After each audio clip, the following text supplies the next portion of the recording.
Hello, guys, gals, and non binary pals. Welcome back to the Trans Atheist. My name is Arienne. I am your host. So, this is the second episode in the series, just kind of getting started out. In the last one, we kind of talked about pride. I did fail to introduce myself, and I wanted to do that and give a little bit of my background story because obviously, there are two parts to the title of the show. The first being trans, as I am a transgender woman in my, well, late 30s, turning 40. The second part was atheist, and as a non-believer who came from a believing background, I kind of wanted to talk just a little bit about how we got there and what that means for me personally, and what that can mean for others. Although atheist is a pretty large umbrella term, and it covers a vast amount of people. So, I grew up in a small southern town, and religion was a very important part of that. In the area that I grew up in, the most prominent religious group was Pentecostals. Now, there are a lot of branches in Pentecostalism. Obviously, you have the Oneness Pentecostals, which we had some of those. That is not what we were. Then you have the non denominational Pentecostals. So when I'm speaking of Pentecostal in my personal upbringing, I'm talking about that non denominational church. The whole deal, speaking in tongues, being slain in the spirit, all of those types of things were a very regular part of my upbringing. I can remember time frames when we had, for example, revivals that lasted for months. I mean, literally there 7 days a week, go to school, get out of school, go to church, be there until really late in the night. Because let me assure you, if you come from like a liturgical background, like say Catholic or Presbyterian or something along those lines, um, Pentecostal churches, non denominational churches, they tend to go quite a bit longer. So ours would be like 10, 11 o'clock, even in some cases at night before we would be heading home. And then, going back to school the next day, I would do homework in the car on the way to church. I would do homework while I was sitting in the pew at church. So it was a very important aspect of my life. When I got a little older in my teenage years, my parents actually ended up divorcing, and that led to them kind of falling out of the church. And I went through a lot of what I guess people from that background would call like a spiritual rebellion, if you want to say. I studied a lot of different things from New Age religions to Hinduism to a certain amount of Islam, although I didn't spend quite as much time on that, to be honest. Um, a lot of it was more focused on the New Age. And then and then also, with the Jewish roots of my family and going back to that. So that was an important aspect, going to synagogue, etc. Um, and it was a little later that I ended up finding myself right back in the Pentecostal church. And again, a non denominational church, not the one that I grew up in by any stretch of the imagination. But still the same type of belief systems with speaking in tongues and interpretation and the gifts of the Spirit. And we can go over those at another time. Um, and, I kind of grew up in that family where both of my parents were Sunday school teachers. So just being what I used to call a pew warmer, it just wasn't in my blood. Even though my parents were no longer involved in church, I wasn't the type of person who was going to be content to just sit there and keep a pew warm. So slowly over time, I started getting more involved. I started helping with the children's ministry. I started doing like supplies. I was at a very large, for the area, what would have been considered a mega church at the time. So I did like Sunday school supplies where we would, the teachers would put in what they needed. And we had a big, huge supply room, well, a decent sized supply room. where I would go gather things up. They had totes for their class, deliver, got involved in that.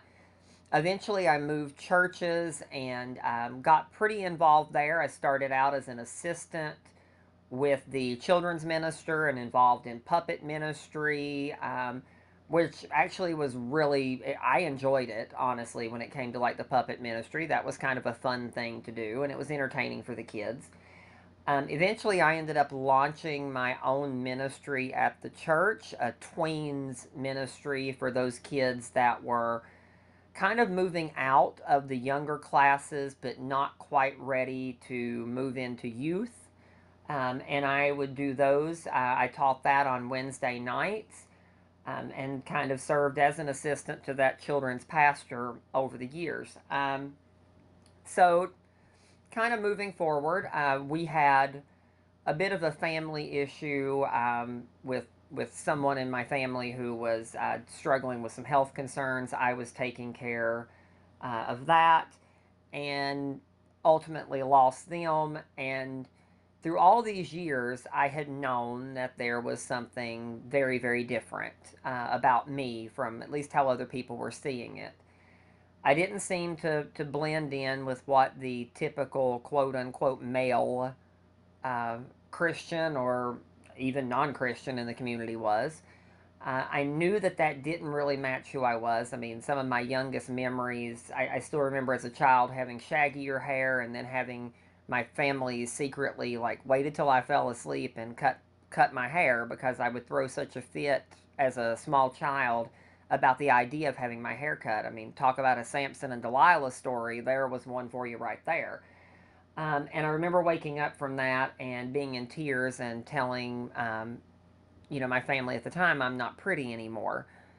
And that was kind of a hard thing for me, but it also was kind of, even as a child, it was a wake up call that how I see myself, the people around me don't see that as okay. So, dealing with the Pentecostal upbringing, I didn't have a word for transgender growing up. I just knew that I related considerably more to the girls than I did the boys. I never had any close friends who were guys. I was just unable to do that. It was too awkward. You hear fireworks in the background. Sorry about that. But so throughout that time frame, I knew something was different. I did a lot to push that down. Eventually, I had seen an interview with Jazz Jennings when she was just a little thing. Um, and it scared the hell out of me because I saw myself in it. And I also knew that the community that I was in, both my actual community, like my town, as well as like the church community that was my social structure, that was not going to be something that was even close to being acceptable. So I really pushed that down, and it was really, really tearing at me for a lot of years. So eventually I decided I was going to move away and put some distance between myself and all those people who had known me my entire life. And I wanted to kind of figure things out. I was one of those people who I did take my faith seriously. So if who I was in conflict with my faith, then I wanted to be honest about that. So I spent some time studying and working through all of that. And it wasn't an easy thing necessarily, but ultimately, by doing that, by exposing myself to people who thought differently than I did, listening to some atheist speakers and I listened to people from different religions as well as people from different sects within Christianity.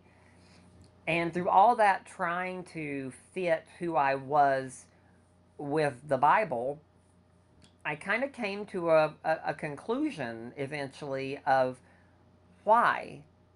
Why am I trying to make all of this fit into this biblical text when I can't find any good reason to believe that this biblical text is authoritative? I mean, I looked at things like the Genesis account, and that doesn't match up with anything that we've been able to scientifically prove. I thought about personal experience because that was always a strong part. Well, I'd had these various what I thought were personal experiences, but then it's like, how did I know that that was a personal experience, quote unquote, with God? How did I know that was not just any other feeling that a person has? And honestly, what I came down to is I thought it was a quote unquote personal experience with a deity because that's what I had been told it was. But I didn't have any good reason to believe that was the truth. And the more that I looked at it, the more I realized that I didn't have any good reasons for believing in this creator God that I had been taught. And I couldn't come up with a reason why I should believe in any others either. There was nothing, proving that point. There was no compelling evidence that way. Everything I looked at seemed to support the idea of a complete and totally natural world. So it still took a while before I could really say the title atheist because I wasn't saying there was no God. I was just saying that I'm not convinced. And I had always thought that being an atheist meant that you were hardcore, there is no God. And it wasn't until later that I found that really doesn't make any sense. Theist is someone who believes in a God, atheist is someone who doesn't. Now, an atheist can also be someone who actively does not believe in a God, or someone who's simply not convinced, which is the category I would put myself in for the most part.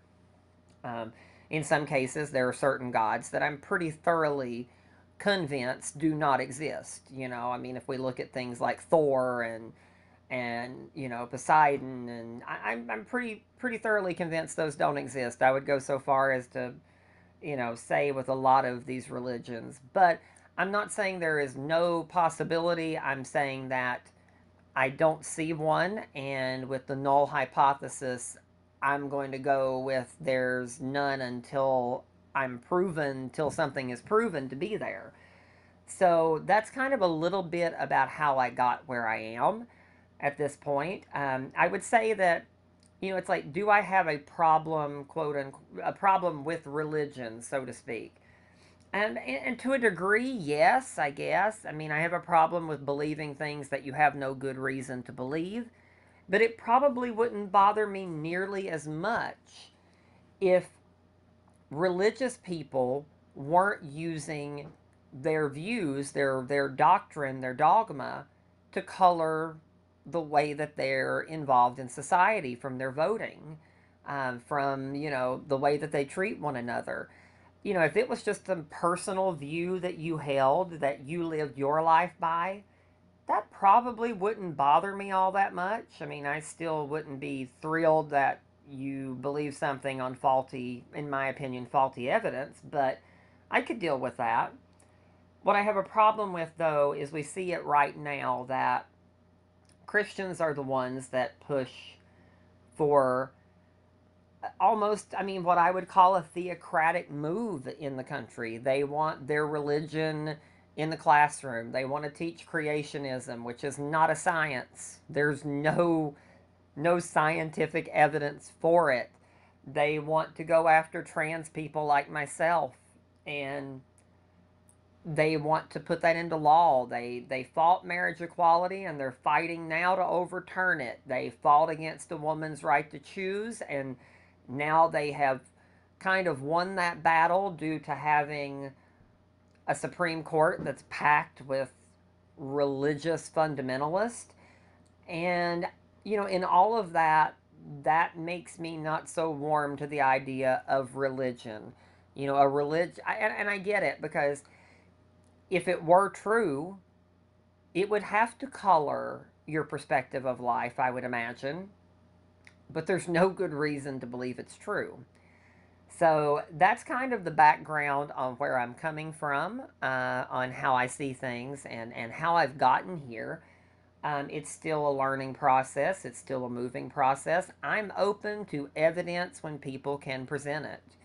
But I don't see a lot of people presenting evidence. I see a lot of people presenting anecdotes and blind faith, and I'm just not interested in blind faith. And as far as the world around me, when I look at things, and I've heard people talk about how hopeless it must feel, to be an atheist, to be a non believer. And, I once believed that myself. If you'd have asked me, back when I was, a Pentecostal Christian, I would have thought that an atheist must be a miserable person. But I'm not. I look at the world around me and I'm fascinated by everything that we have and everything that we discover. The idea of, people saying, well, just believing in evolution and just thinking that we're just animals. Well, we are animals, and I don't find that at all a horrible thing. I think it's absolutely beautiful to know that I share this common ancestry with every living creature on the planet. Maybe if we felt that way, maybe if we understood that when we're looking at that animal, that that we are looking at something that is related to us, something that had its start in the same place as us, that in its own weird little way we are part of a family of creatures, everything ranging from humans and orangutans to the tiniest single-celled organism. Perhaps we would have a little bit more appreciation for this world, this galaxy, this universe, and whatever is beyond that, that surrounds us. Maybe we wouldn't see this the way a lot of Christians do, as just kind of a testing ground where you wipe your feet of it and move on to the real life that's the afterlife. Something that you have no proof of. I only know of the one life I get, and I'm fascinated by it. I'm never going to learn it all in my lifetime. I'm never going to see it all learned in this lifetime, but it's fascinating what we can see along the way with evolution and with black holes and the understanding of how galaxies are formed, and what could be out there. I don't find that boring. I don't find that hopeless. In fact, I find that to be a very powerful hope. Because unlike the hope in religion, that hope has evidence. I have evidence on the common ancestry of animal species on this planet. I have evidence of galaxies and how they form. And there's a real possibility, that maybe somewhere out there, some galaxy could form that could sustain a different type of life. I don't know that that's the case. I don't know that it's not. It's not changing my worldview. But it's fascinating to see what can happen. And that is a long cry from hopelessness. I think that it's actually just amazing to think about. So, anyway, that is the long view of how I feel, how I got here. If you have any questions or comments or things that you would like for, me to talk about in upcoming podcasts, then please feel free to comment, shoot me an email, whatever you need to do. There's information, on both the YouTube page. I think you can comment on Spreaker. I'm not really sure how all that works. I know we're also on some other platforms just getting started. Feel free to share this from whatever platform you're listening. And until the next podcast, my name is Arienne, and I hope you have a great day. And thanks for listening to the Trans Atheist. Bye-bye.